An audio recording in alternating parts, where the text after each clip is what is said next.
BA BEd first year और BSc BEd first year में हम अनुदेशनात्मक प्रणाली और शैक्षिक मूल्यांकन पढ़ रहे हैं। इसमें हमने अब से पहले पढ़ा था कि शैक्षिक उद्देश्य क्या होते हैं, किस तरह से शिक्षा के उद्देश्यों को निर्धारित किया जाता है और उन्हीं उद्देश्यों के आधार पर हमारे पाठ्यक्रम का निर्धारण होता है। पाठ्यक्रम में किस तरह से शिक्षण कार्य किया जाएगा इसका भी निर्धारण होता है, किस प्रकार शिक्षा के लक्ष्यों की प्राप्ति की जाती है। तो इन सभी के साथ साथ हमने कल शैक्षिक उद्देश्यों को कल के वीडियो में पढ़ा था, जहां हमने शैक्षिक उद्देश्यों की परिभाषा भी लिखी थी, जिसमें हमने सबसे पहले बीएस ब्लूम के अनुसार शैक्षिक उद्देश्य की परिभाषा लिखी थी, जिसमें हमने समझा था कि शैक्षिक उद्देश्य केवल लक्ष्य या उद्देश्य ही नहीं है, अपितु वो मूल्यांकन की तकनीकी का निर्माण करने वाले और उनका प्रयोग करने वाले भी होते हैं, या उनके प्रयोग को किस प्रकार किया जाएगा इसका स्पष्टीकरण प्रदान करने वाले भी शैक्षिक उद्देश्य होते हैं। जैसा कि मैंने स्पष्ट किया था कि किस प्रकार शैक्षिक उद्देश्यों के आधार पर ही संपूर्ण शिक्षण प्रक्रिया निर्धारित होती है, किस प्रकार शिक्षण कार्य किया जाना होता है, किस प्रकार बालकों के द्वारा जो अधिगम की प्रक्रिया है वह संपूर्ण होती है, किस तरह से अधिगम को वह करते हैं और कितना अधिगम प्रभावित रहता है, किस सीमा तक उन्होंने अधिगम प्राप्त किया है, इसका कार्य करने के लिए भी मूल्यांकन की प्रक्रिया भी इसमें निर्धारित होती है। तो इसीलिए बीएस ब्लूम ने यह निश्चित किया है, बताया है कि केवल इसमें पाठ्यक्रम की रचना करने के लिए ही शिक्षा के उद्देश्यों का निर्धारण नहीं किया जाता, अपितु मूल्यांकन और जैसे कि जो मूल्यांकन की कई सारी तकनीकी हो सकती हैं, कई सारी प्रणाली हो सकती है मूल्यांकन करने की, जैसा कि कल थोड़ा मैंने बताया भी था कि हम आंतरिक मूल्यांकन और बाह्य मूल्यांकन से तो भली भांति परिचित हैं, क्योंकि इस तरह के मूल्यांकन अभी तक के जो भी हमने अभी तक की कक्षाएं पढ़ी हैं, अभी तक के जो स्तर पढ़े हैं, उनमें इस तरह के मूल्यांकन के दौरान हमने अंक लिए भी हैं, तो हम इनके बारे में जानते हैं। तो इस तरह से मूल्यांकन की तकनीकी का निर्माण और प्रयोग करने के लिए एक विस्तृत स्पष्टीकरण प्रदान करने का कार्य शैक्षिक उद्देश्य करता है। इसी आधार पर और भी शिक्षा शास्त्री हैं जिनकी भी हम कुछ परिभाषाएं और लिख लेते हैं। डेविस महोदय हैं, इन्होंने भी उद्देश्यों के लिए अपनी परिभाषा, अपने विचार व्यक्त किए हैं, अधिगम के संदर्भ में ही इन्होंने लिखा है। डेविस बताते हैं कि अधिगम उद्देश्य प्रस्तावित परिवर्तनों का उल्लेख है। डेविस महोदय के अनुसार शैक्षिक उद्देश्यों की परिभाषा, शैक्षिक उद्देश्यों या उद्देश्य ही लिख लेते हैं, शैक्षिक उद्देश्य की परिभाषा।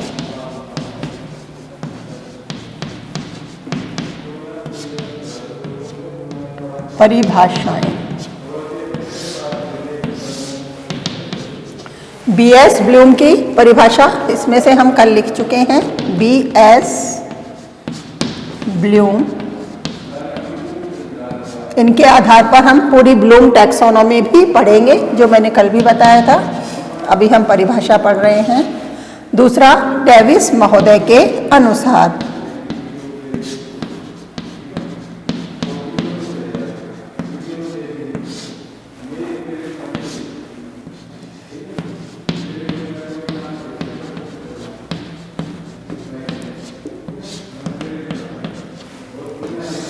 डेविस महोदय ने अधिगम के संदर्भ में शैक्षिक उद्देश्यों को परिभाषित करते हुए बताया है, अधिगम उद्देश्य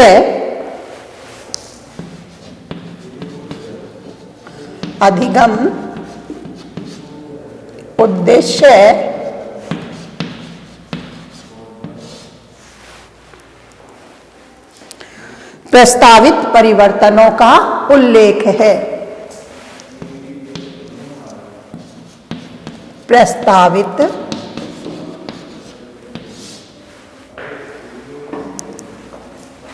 परिवर्तनों का उल्लेख है।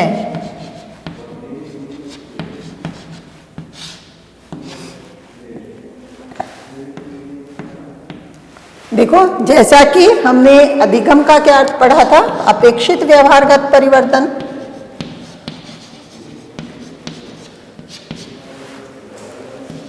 व्यवहारगत परिवर्तन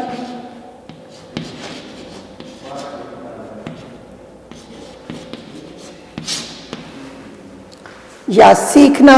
तो जिस तरह से जो अधिगम है वह उद्देश्यों को निर्धारित कर रहा है कि किस तरह का अधिगम वहां प्राप्त किया जाना है। तो यहाँ डेविस महोदय ने यही स्पष्ट किया है कि जो अधिगम है वो अधिगम के किस तरह के जो उद्देश्य निर्धारित किए गए हैं, तो उन उद्देश्यों में जो परिवर्तन होना है, यानी किस तरह का व्यवहारगत परिवर्तन हम चाहते हैं, किस तरह का अधिगम हम चाहते हैं, ऐसे परिवर्तनों को हम पहले से ही उनका निर्धारण कर लेते हैं, उन्हें लिख लेते हैं, उनका उल्लेख कर लेते हैं। तो जो शैक्षिक उद्देश्य है वो क्या है? अधिगम का जो एक तरह से प्रस्तावित परिवर्तन है, किस तरह से अधिगम हमें करवाना है, किस तरह का अधिगम करवाना है, किस तरह का अपेक्षित व्यवहारगत परिवर्तन हमें चाहिए, इस तरह के परिवर्तनों का एक तरह से प्रारंभिक परिवर्तनों का उल्लेख है या प्रस्ताव है। तो वही क्या है? शैक्षिक उद्देश्य है। NCERT है, इन्होंने भी शैक्षिक उद्देश्यों को स्पष्ट किया है। इनके अनुसार उद्देश्य वह बिंदु अथवा साध्य है जिसकी दिशा में कार्य को अग्रसर किया जाता है तथा जिनके अनुसार किसी क्रिया के माध्यम से कोई पूर्व नियोजित परिवर्तन लाया जाता है। यहाँ भी पूर्व नियोजित जो शब्द आया है वह इसी बात का निर्धारण करता है कि किस तरह से शिक्षा में हमें कौन से अधिगम की प्राप्ति करनी है, कौन से उद्देश्यों को पूरा करना है, उनका निर्धारण हम पूर्व में ही कर लेते हैं, पूर्व में ही उनका नियोजन करते हैं। जैसे कि अमुक पाठ के द्वारा, अमुक पाठ्यक्रम के द्वारा विद्यार्थी अमुक अमुक कार्यों को सीख सकेंगे, क्या क्या सीख कर वो किस तरह के कार्य कर सकेंगे, इनका निर्धारण हम पहले से करते हैं। पहले से ही है हमारा उद्देश्य निर्धारित होता है कि बालकों को इस तरह का अधिगम करवाया जाना है, इनसे हमें इन उद्देश्यों की प्राप्ति होगी, इस तरह से बालक इन कार्यों को करने में सक्षम हो सकेंगे। तो यह पूर्व नियोजित कार्यक्रम ही क्या है? शैक्षिक उद्देश्य है। तो यहाँ NCERT है, इन्होंने भी उद्देश्यों को इसी प्रकार परिभाषित किया है।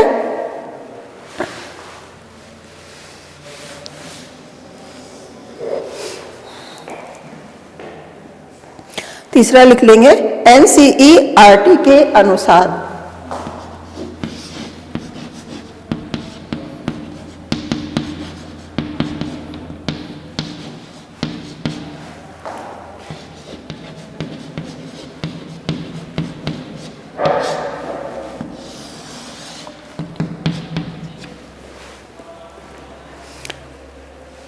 उद्देश्य वह बिंदु अथवा साध्य है, उद्देश्य वह बिंदु अथवा साध्य है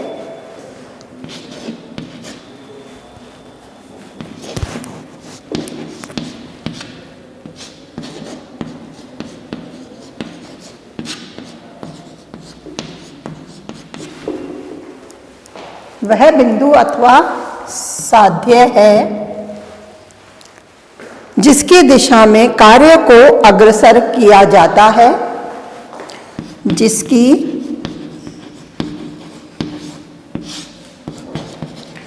दिशा में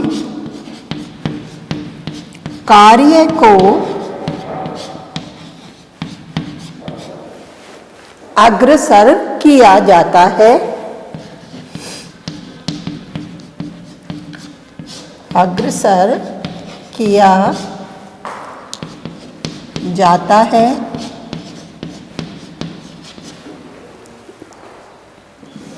तथा जिनके अनुसार किसी क्रिया के माध्यम से तथा जिनके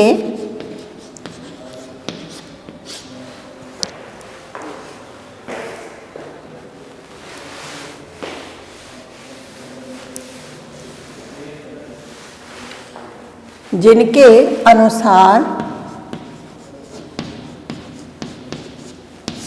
किसी क्रिया के जिनके अनुसार किसी क्रिया के माध्यम से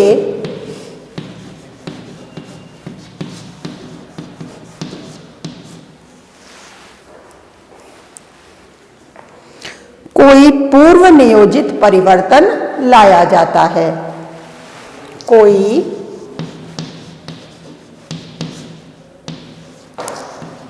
पूर्व नियोजित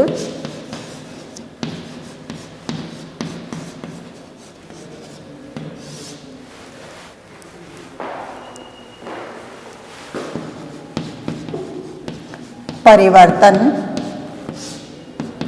लाया जाता है। इस प्रकार उद्देश्य वह बिंदु अथवा साध्य है जिसकी दिशा में कार्य को आगे बढ़ाया जाता है और जिनके अनुसार ही कोई ना कोई क्रिया निर्धारित की जाती है और उनके आधार पर ही जो पहले से निर्धारित है, पहले से उसका निर्धारण किया गया है, नियोजन किया गया है, उसी प्रकार का परिवर्तन लाया जाता है। वही क्या है? शैक्षिक उद्देश्य है।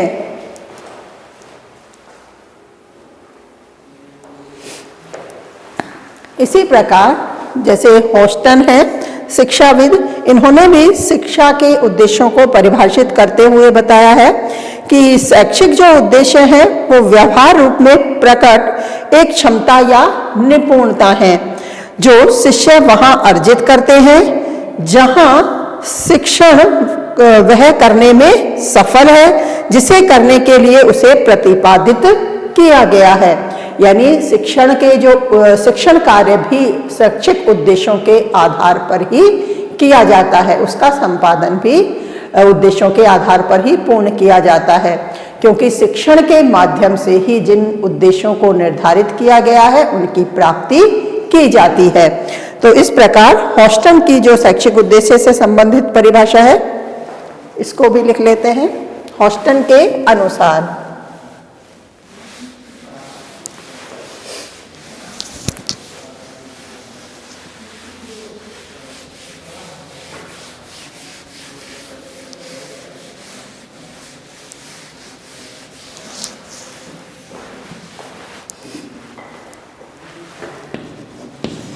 हॉस्टन के अनुसार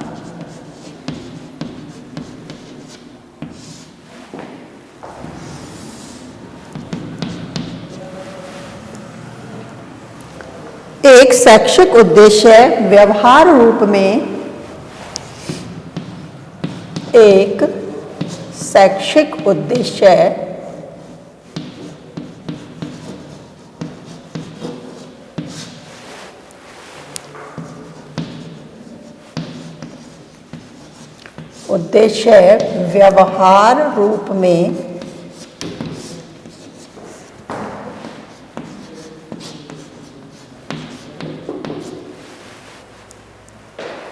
व्यवहार रूप में प्रकट एक क्षमता अथवा निपुणता है। प्रकट एक क्षमता अथवा निपुणता है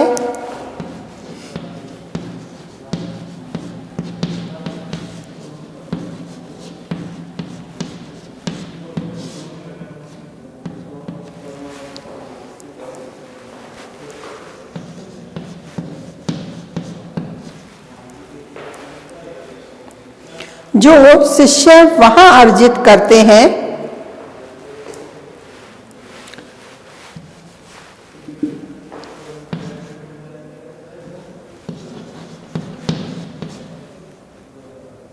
जो की जगह जिससे लिखेंगे, जिसे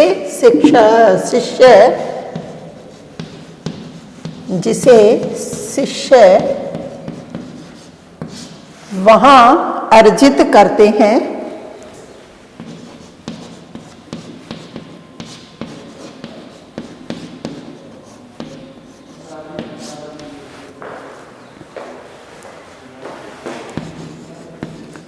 करते हैं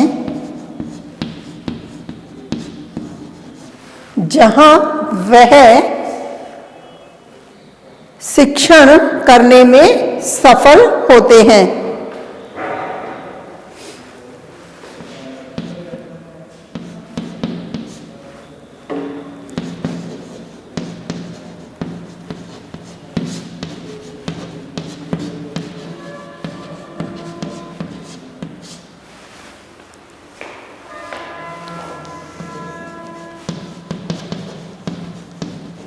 सफल होते हैं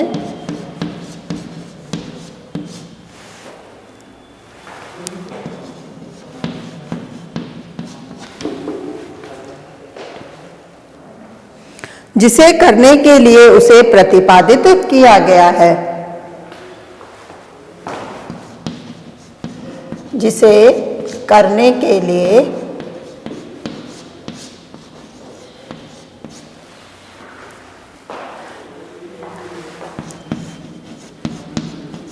उसे प्रतिपादित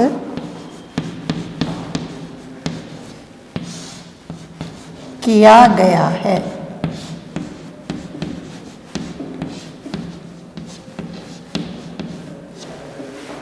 इस प्रकार शैक्षिक उद्देश्य व्यवहार रूप में प्रकट एक क्षमता अथवा निपुणता है जिसे शिष्य वहां अर्जित करते हैं जहां की शिक्षण कार्य किया जाता है और शिक्षण जिसे करने में सफल होते हैं।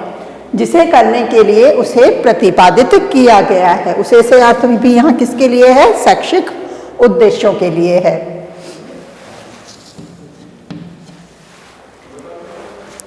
अब इन परिभाषाओं के आधार पर हमने 3 पहले लिख ली थी, ये चौथी परिभाषा है। अब इन सभी परिभाषाओं के आधार पर हम निष्कर्ष रूप में भी शैक्षिक उद्देश्य को परिभाषित करेंगे। इन परिभाषाओं के आधार पर हम यह कह सकते हैं कि जैसे शिक्षण तो इसके से पहले हमने पढ़ा ही था कि जो छात्रों की रुचि है, आवश्यकता है, उनको ध्यान में रखकर जो भी हम उनमें व्यवहारगत परिवर्तन करते हैं इन उद्देश्यों के माध्यम से वह भी क्या होता है? शिक्षण कहलाता है। इसी तरह शैक्षिक उद्देश्य भी छात्र के व्यवहार में परिवर्तन करने का ही कार्य करते हैं। तो इन परिभाषाओं के आधार पर निष्कर्ष रूप में हम यह स्पष्ट कर सकते हैं कि शैक्षिक उद्देश्यों का जो मूलभूत कार्य है वह क्या है? शिक्षार्थियों अथवा विद्यार्थियों के व्यवहार में परिवर्तन करना होता है। शैक्षिक उद्देश्यों को विकसित करते समय इसीलिए क्योंकि छात्रों के व्यवहारगत परिवर्तन का ध्यान रखा जाना है और व्यवहारगत परिवर्तन इन उद्देश्यों के माध्यम से ही संभव होता है। इसीलिए इन उद्देश्यों के निर्धारण करते समय अथवा कहें शैक्षिक उद्देश्यों को विकसित करते समय हमें छात्रों की योग्यताओं को, उनकी क्या आवश्यकताएं हैं, उनकी क्या रुचि हैं, क्या क्षमताएं हैं और समाज की कौन सी आवश्यकता हो सकती है जो इनके माध्यम से पूरी हो सकती है, तो इन सभी का हमें ध्यान रखना चाहिए। और जिस विषय वस्तु के माध्यम से इन शैक्षिक उद्देश्यों की प्राप्ति करनी है उस विषय वस्तु के स्वरूप का भी ध्यान रखना चाहिए। तो इन सभी परिभाषाओं के माध्यम से हम स्पष्ट करते हैं कि जैसे जो अधिगम की रुचियों में जो छात्र की योग्यताएं हैं और कौशल हैं उन्हें विकसित करने का कार्य करते हैं वही क्या है? शैक्षिक उद्देश्य है।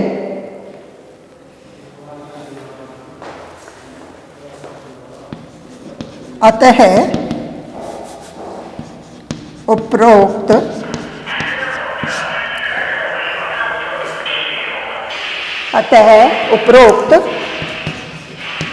परिभाषाओं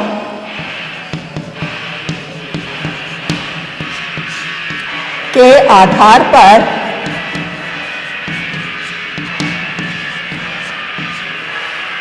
उपरोक्त परिभाषाओं के आधार पर यह स्पष्ट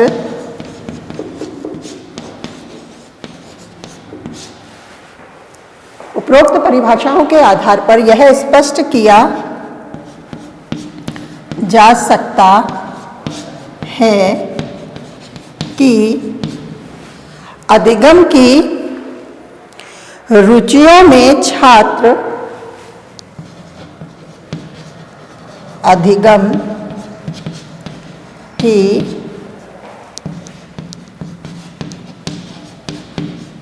रुचियों में छात्र जो योग्यताएं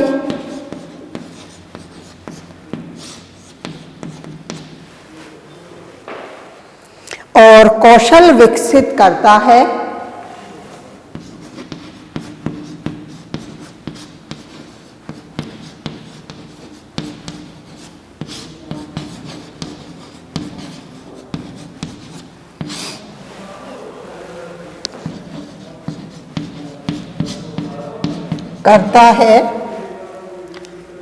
वही शैक्षिक उद्देश्य कहलाते हैं।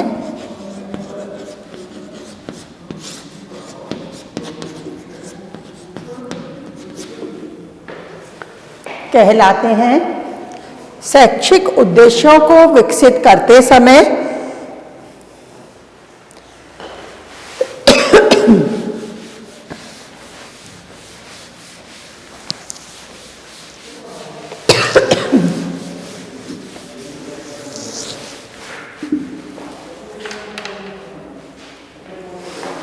शैक्षिक उद्देश्यों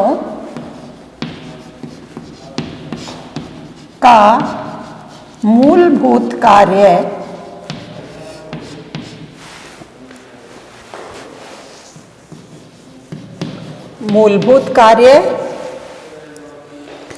छात्रों के व्यवहार में परिवर्तन लाना है।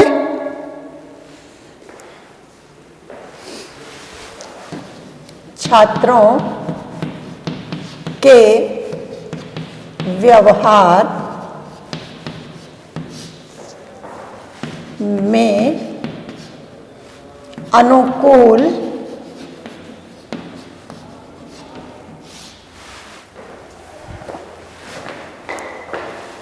परिवर्तन लाना है।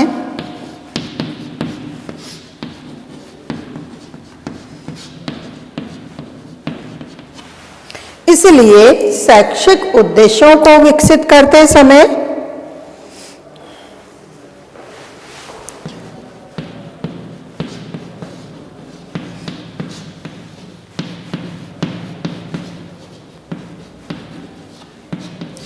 शैक्षिक उद्देश्यों को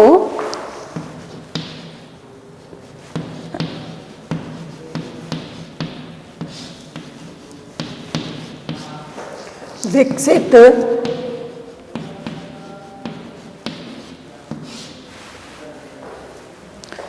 करते समय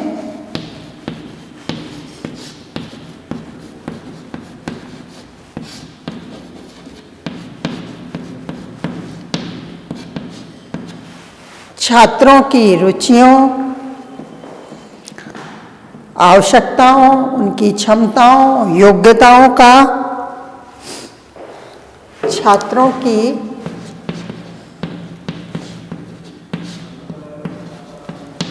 की रुचियां, योग्यता, क्षमता, उनकी आवश्यकता, उनकी अथवा कहें समाज की भी उनकी तथा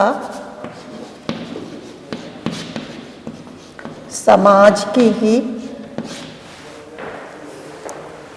आवश्यकताएं व अपेक्षाएं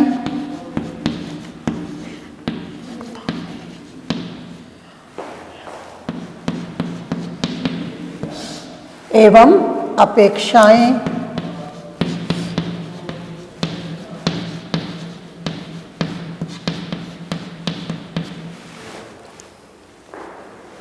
तथा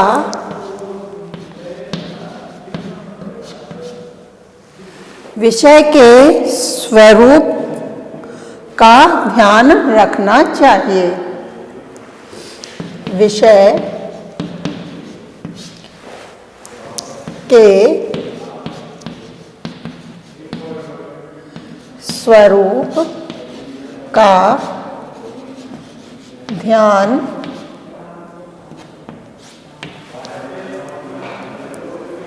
रखना चाहिए।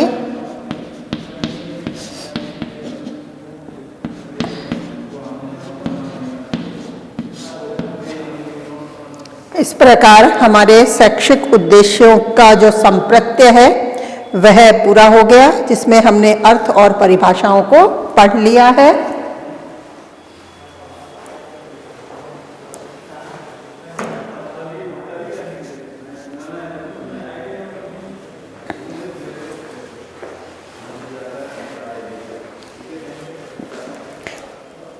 शैक्षिक उद्देश्यों को निर्धारित करते समय, जैसे अभी हमने ध्यान दिया है इस बात पर कि इनका विकास करते समय अर्थात इनके निर्धारण के समय हमें उनकी रुचियों, उनकी योग्यताओं, उनकी क्षमताओं और जो भी समाज की आवश्यकता और अपेक्षाएं हैं उन सब का हमें ध्यान रखना चाहिए। उनके आधार पर किस तरह से हम विषय के स्वरूप का निर्धारण कर रहे हैं उनका भी हमें ध्यान रखना चाहिए। उनका ध्यान रखते हुए ही हमें इन उद्देश्यों का निर्धारण करना चाहिए।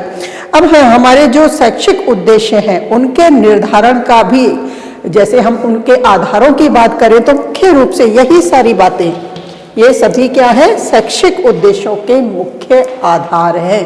तो हम इनके बारे में भी पढ़ेंगे जो शैक्षिक उद्देश्यों के आधार हैं। शैक्षिक उद्देश्यों का निर्धारण करते समय सबसे पहले महत्वपूर्ण कार्य के रूप में हमें शैक्षिक उद्देश्यों के जो मुख्य आधार हैं उनका निर्धारण कर लेना चाहिए। और उनके आधार में भी जैसे जो छात्रों की आवश्यकताएं हैं, उनकी रुचियां हैं, ठीक इसी तरह से समाज और राष्ट्र की क्या मूलभूत आवश्यकताएं हैं उनको भी इसके अंतर्गत रखा गया है। और जैसे हमने इसमें भी लिखा है विषय का स्वरूप, तो जो विषय का स्वरूप है उसको ध्यान में रखते हुए उसकी प्रकृति, उसके महत्व को भी ध्यान में रखना चाहिए। इसी तरह से समाज का क्या जीवन दर्शन है, क्या सांस्कृतिक उसके पहलू हैं, किस तरह से कि जैसे किस तरह के समाज में वह रह रहा है, वहाँ का जीवन दर्शन क्या है, कैसी सामाजिक संस्कृति है, तो उसका भी उसमें ध्यान रखा जाना चाहिए। और इसी प्रकार शिक्षा के जो भी शिक्षा का मनोविज्ञान है उसके अंतर्गत किस प्रकार की धारणाएं उस विषय के स्वरूप के प्रति है जो विद्यार्थियों को उसका अध्ययन करवाया जाना है, तो शिक्षा मनोविज्ञान के अंतर्गत होने वाली उन मान्यताओं का भी निर्धारण किया जाना चाहिए। इस आधार पर ही हम शैक्षिक उद्देश्यों का निर्धारण करते हैं। तो हमें शैक्षिक उद्देश्यों के निर्धारण करते समय इन सभी मुख्य आधारों का ध्यान रखना चाहिए। इन सब मुख्य जो 5 आधार हैं उन्हीं आधारों को ध्यान में रखते हुए, जैसे इनमें से जो प्रथम है उन्हें प्रथम 3 हैं उनको एक वर्ग में हम रखते हैं, अंतिम दूसरे हैं उनको हम एक अलग वर्ग में रखते हैं। इनको भी हमने 2 वर्गों में विभाजित किया है।